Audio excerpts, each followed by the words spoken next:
আজকে আমরা আমাদের চাহিদাকে আসছি কি কেমন তারা ফসল পেয়েছে সেটা জানার জন্য দেখি তারা কেমন ফসল পেয়েছে তারা তো ফসল বলে যেমন ফসল পেয়েছে সেটা দেখার জন্য আসছি আপনারা একটু দেখতে যাচ্ছি। আচ্ছা হাজি ভাই আপনারা ফসল করেছেন কেমন কেমন ফসল পেয়েছেন আমাদের বলতেন?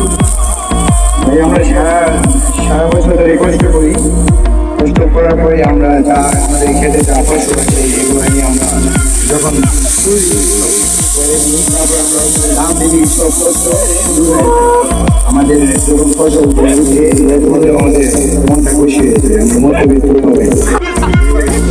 আচ্ছা ভাই আমরা এখন কিছু একটা জিনিস জানতে আসছিলাম তারা ফসল পেয়ে তারা কেমন খুশি হয় এবং তারা বলবো যে আমরা সারাদিন কষ্ট করে সারা বছর কষ্ট করে যখন বাসাতে আমরা ধান নিয়ে যাই নিয়ে গিয়ে আমরা ঘুম থেকে উঠে দেখি আমাদের ধান সুন্দর হয়েছে ভালো হয়েছে ধান প্রচুর হয়েছে তখন তারা অনেক খুশি হয়।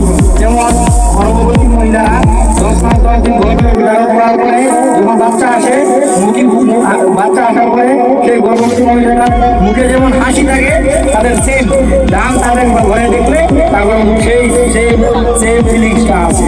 তো আমরা আজকে এটাই জানতে পেরেছি। আমরা নেক্সট ভিডিও দেওয়ার জন্য অবশ্যই চেষ্টা করবো। ধন্যবাদ।